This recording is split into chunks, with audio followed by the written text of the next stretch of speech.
ನಮಸ್ತೆ ಸ್ನೇಹಿತರೆ, ಶಕ್ತಿ ಚಾನಲ್ಗೆ ಸ್ವಾಗತ. ಹೇಗಿದ್ದೀರಾ ನೀವೆಲ್ಲರೂ ಚೆನ್ನಾಗಿದ್ದೀರಾ ಅಂತ ನಾನು ಭಾವಿಸ್ತೀನಿ. ಇವತ್ತು ನಾನು ತೋರಿಸ್ತಾ ಇರೋ ರೆಸಿಪಿ ಡಾಬಾ ಸ್ಟೈಲ್ನಲ್ಲಿ ಸ್ವೀಟ್ ಕಾರ್ನ್ ಮಸಾಲಾನ ಹೇಗೆ ಮಾಡೋದು ಅಂತ ತೋರಿಸ್ತೀನಿ. ಇದು ಚಪಾತಿ, ಪರೋಟ, ರೋಟಿ ಎಲ್ಲದಕ್ಕೂ ಕೂಡ ತುಂಬ ಚೆನ್ನಾಗಿರುತ್ತೆ. ಈಗ ಸ್ವೀಟ್ ಕಾರ್ನ ನಾನು ತೊಗೊಂಡಿದ್ದೀನಿ. 200 ಗ್ರಾಮ್ ಸ್ವೀಟ್ ಕಾರ್ನ ತೊಗೊಂಡಿಟ್ಕೊಂಡಿದ್ದೀನಿ. ಈಗ ಒಂದು 15 ಗೋಡಂಬಿ ತೊಗೊಂಡು ನಾನು ಹಾಲಿನಲ್ಲಿ ಒಂದು 15 ನಿಮಿಷ ನೆನೆಸಿಡ್ತೀನಿ.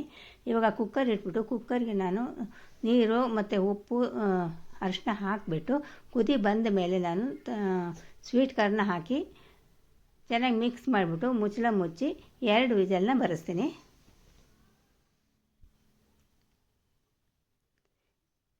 ಇವಾಗ ನೋಡಿರಿ, ಸ್ವೀಟ್ ಕಾರ್ನು ಚೆನ್ನಾಗಿ ಬೆಂದಿದೆ. 2 ವಿಜಲ್ ಸಾಕು, ಚೆನ್ನಾಗಿ ಬೆಂದಿದೆ ಸ್ವೀಟ್ ಕಾರ್ನು. ಇವಾಗ ಇದನ್ನ ನೀರನ್ನ ಸೆಪ್ರೇಟ್ ಮಾಡಿ, ನೀರು ಸೆಪ್ರೇಟು ಮತ್ತು ಸ್ವೀಟ್ ಕಾರ್ನ ಸೆಪ್ರೇಟ್ ಮಾಡಿ ಇಟ್ಟಿದ್ದೀನಿ. ಇವಾಗ ನಾನು ನೆನೆಸಿಟ್ಟಿದ್ನಲ್ವ ಗೋಡಂಬಿನ, ಅದನ್ನು ನಯಸ್ಸಾಗಿ ರುಬ್ಬಿದ್ದೀನಿ. ಇವಾಗ ಅದೇ ಜಾರಿಗೆ ರುಬ್ಬಿರೋದನ್ನ ಗೋಡಂಬಿ ಪೇಸ್ಟ್ನ ತೆಗೆದುಬಿಟ್ಟು ಅದೇ ಜಾರಿಗೆ ನಾನು ಟೊಮೆಟೊ ಪ್ಯೂರಿನ ಮಾಡ್ತೀನಿ. ನೋಡಿ, ಈ ಥರ ಟೊಮೆಟೊ ಪ್ಯೂರಿ ಕೂಡ ನಾನು ಮಾಡಿಟ್ಟಿದ್ದೀನಿ. ಇವಾಗ ಒಂದು ಬಾಣಲಿಗೆ 1 ಚಮಚ ಬೆಣ್ಣೆ ಹಾಕ್ತೀನಿ. ಬೆಣ್ಣೆ ಹಾಕೋದ್ರಿಂದ ತುಂಬ ಚೆನ್ನಾಗಿರುತ್ತೆ. ಸ್ವೀಟ್ ಕಾರ್ನ್ ಮಸಾಲ ತುಂಬಾ ರುಚಿ ಕೊಡುತ್ತೆ. ಈಗ ಬೆಣ್ಣೆ ಕರಗಿದ ಮೇಲೆ ಸ್ವಲ್ಪ ಫ್ರೈ ಮಾಡ್ಕೊತೀನಿ. ನಾನು ಬೇಯಿಸಿಟ್ಟಿದ್ನೆಲ್ಲ ಸ್ವೀಟ್ ಕಾರ್ನ ಅದನ್ನ ಸ್ವಲ್ಪ ಫ್ರೈ ಮಾಡ್ಕೋಬೇಕು. ಜಾಸ್ತಿ ಫ್ರೈ ಮಾಡಿಬಿಡ್ರಿ, ನಾರಾಗುತ್ತೆ. ಸ್ವಲ್ಪ ಮಾತ್ರ ಫ್ರೈ ಮಾಡಿರಿ. ಸ್ವಲ್ಪ ಫ್ರೈ ಮಾಡಿದ ಮೇಲೆ ಇದನ್ನು ಒಂದು ಪ್ಲೇಟ್ಗೆ ನಾನು ತೆಗೆದಿಡ್ತೀನಿ. ಇವಾಗ ಅದೇ ಬಾಣಲಿಗೆ ಒಂದು 3-4 ಚಮಚ ಎಣ್ಣೆ ಹಾಕ್ತೀನಿ. ಎಣ್ಣೆ ಬಿಸಿ ಆದಮೇಲೆ ಜೀರಿಗೆ ಹಾಕಿದ ಮೇಲೆ ಶುಂಠಿ ಬೆಳ್ಳುಳ್ಳಿ ಪೇಸ್ಟು ಜೀರಿಗೆ ಹಾಕಿದ ಮೇಲೆ ಇವಾಗ ಚೆನ್ನಾಗಿ ಮಿಕ್ಸ್ ಮಾಡಬೇಕು. ಇವಾಗ ಚಿಕ್ಕದಾಗಿ ಕಟ್ ಮಾಡಿ ಇಟ್ಕೊಂಡಿರೋ ಒಂದು ಈರುಳ್ಳಿನ ಹಾಕ್ತೀನಿ. ಈರುಳ್ಳಿ ಮೆತ್ಕೋಬೇಕು ಮತ್ತು ಕಲರ್ ಕೂಡ ಚೇಂಜ್ ಆಗಬೇಕು. ಫ್ರೈ ಮಾಡಬೇಕು ಚೆನ್ನಾಗಿ. ಶುಂಠಿ ಬೆಳ್ಳುಳ್ಳಿ ಪೇಸ್ಟು ಮತ್ತು ಈರುಳ್ಳಿನ ಚೆನ್ನಾಗಿ ಫ್ರೈ ಮಾಡಬೇಕು. ಈಗ ನೋಡಿರಿ, ಈರುಳ್ಳಿ ಕೂಡ ಮೆತ್ತಗಾಗಿದೆ, ಕಲರ್ ಕೂಡ ಚೇಂಜ್ ಆಗಿದೆ. ಇವಾಗ ಉದ್ದ ಕಟ್ ಮಾಡಿ ಇಟ್ಕೊಂಡಿದ್ರೆ ಒಂದು 5-6 ಹಸಿಮೆಣ್ಸಿನ್ಕಾಯಿನ ಹಾಕ್ತೀನಿ.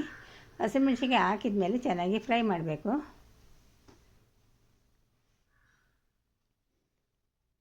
ಇವಾಗ ಅರಿಶಿನದ ಪುಡಿ ಹಾಕ್ತೀನಿ. ಅರಿಶಿನದ ಪುಡಿ ಹಾಕಿದ ಮೇಲೆ ಖಾರದ ಪುಡಿ 1.5 ಸ್ಪೂನ್ ಖಾರದ ಪುಡಿ ಹಾಕ್ತೀನಿ. 1 ಸ್ಪೂನು ಧನಿಯಾ ಪುಡಿ ಹಾಕ್ತೀನಿ.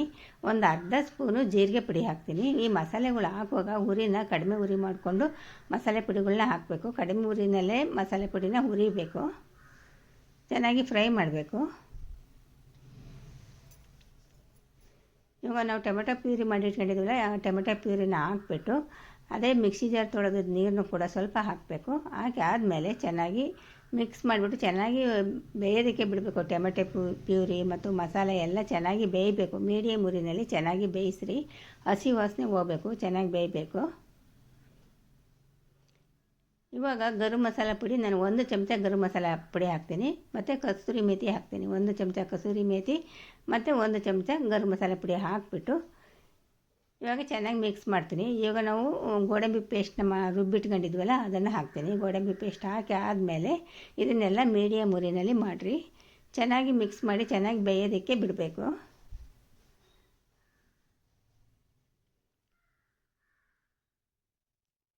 ಸ್ವಲ್ಪ ಉಪ್ಪು ಹಾಕ್ತೀನಿ. ನಾನು ಸ್ವೀಟ್ ಕಾರ್ನ್ ಬೇಯೋದಕ್ಕೂ ಕೂಡ ಉಪ್ಪು ಹಾಕಿದ್ದೆ, ಸ್ವಲ್ಪ ನೋಡ್ಕೊಂಡು ಹಾಕ್ಕೊಳ್ರಿ. ಇವಾಗ ಬೇಯಿಸಿ ಫ್ರೈ ಮಾಡಿದ್ದೆ ನಾನು ಸ್ವೀಟ್ ಕಾರ್ನ ಹಾಕ್ಬಿಟ್ಟು ಚೆನ್ನಾಗಿ ಫ್ರೈ ಮಾಡಬೇಕು.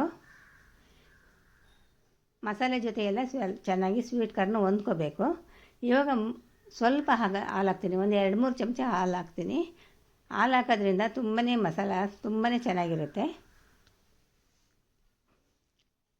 ಈಗ ಮುಚ್ಚಳ ಮುಚ್ಚಿಬಿಟ್ಟು ನಾನು ಒಂದು 2 ನಿಮಿಷ ಚೆನ್ನಾಗಿ ಬೇಯಿಸ್ತೀನಿ. ಮೀಡಿಯಮ್ ಊರಿನಲ್ಲಿ ಒಂದು 2 ನಿಮಿಷ ಚೆನ್ನಾಗಿ ಬೇಯಿಸಬೇಕು. ಹಸಿ ವಾಸನೆ ಎಲ್ಲ ಹೋಗಬೇಕು ಮತ್ತು ಸುತ್ತ ಎಣ್ಣೆ ಕೂಡ ಬಿಟ್ಕೋಬೇಕು. ಇವಾಗ ನೋಡಿ, 2 ನಿಮಿಷ ಬೆಂದಿದ್ದಾಗಿದೆ. ಸಣ್ಣದಾಗಿ ಕಟ್ ಮಾಡಿ ಇಟ್ಟಿರೋ ಕೊತ್ತಂಬರಿ ಸೊಪ್ಪನ್ನ ಹಾಕಿದರೆ ರೆಡಿ ಆಯಿತು. ಡಾಬಾ ಸ್ಟೈಲ್ನಲ್ಲಿ ಸ್ವೀಟ್ ಕಾರ್ನ್ ಮಸಾಲ ರೆಡಿ ಆಯಿತು. ತುಂಬಾ ಚೆನ್ನಾಗಿರುತ್ತೆ ಸ್ನೇಹಿತರೆ. ಖಂಡಿತ ನಿಮ್ಮ ಮನೇಲಿ ಟ್ರೈ ಮಾಡಿ ರುಚಿ ಹೇಗಿತ್ತು ಅನ್ನೋದನ್ನ ನನಗೆ ಕಾಮೆಂಟ್ನಲ್ಲಿ ತಿಳಿಸ್ರಿ. ತುಂಬಾ ಸುಲಭ, ಮಾಡೋದು ಸುಲಭ, ರುಚಿ ಕೂಡ ತುಂಬ ಚೆನ್ನಾಗಿರುತ್ತೆ. ಎಲ್ರಿಗೂ ಇಷ್ಟ ಆಗುತ್ತೆ. ಮಕ್ಕಳಿಂದ ಇದು ದೊಡ್ಡವ್ರಿಗೆ ಎಲ್ಲರೂ ಕೂಡ ಇಷ್ಟ ಆಗುತ್ತೆ. ನೋಡಿದ್ರಲ್ವ, ರೆಡಿ ಆಯಿತು. ಇದನ್ನು ನಮ್ಮನೇಲಿ ಪರೋಟ ಮಾಡಿದ್ದೆ. ಪರೋಟನ ನಾನು ಚಾನಲ್ ಮಾಡಿದ್ದೀನಿ, ಒಂದು ಸರಿ ಚೆಕ್ ಮಾಡ್ಕೊಳ್ರಿ. ನಮ್ಮನೇಲಿ ಪರೋಟ ಮಾಡಿದ್ರಿಂದ ನಾನು ಈ ಸ್ವೀಟ್ ಕಾರ್ನ್ ಮಸಾಲ ಮಾಡಿದ್ದೆ. ತುಂಬಾ ಚೆನ್ನಾಗಿತ್ತು. ಖಂಡಿತ ನಿಮ್ಮನೇಲೂ ನೀವು ಮಾಡಿ. ಈ ವಿಡಿಯೋ ನಿಮಗೆ ಇಷ್ಟ ಆದರೆ ಒಂದು ಲೈಕ್ ಕೊಡಿ, ಶೇರ್ ಮಾಡಿ. ಪ್ಲೀಸ್ ನಮ್ಮ ಚಾನಲ್ಗೆ ಸಬ್ಸ್ಕ್ರೈಬ್ ಮಾಡಿರಿ.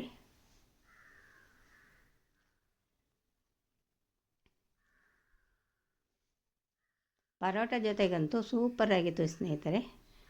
ಖಂಡಿತ ನಿಮ್ಮ ಮನೇಲಿ ಟ್ರೈ ಮಾಡಿರಿ.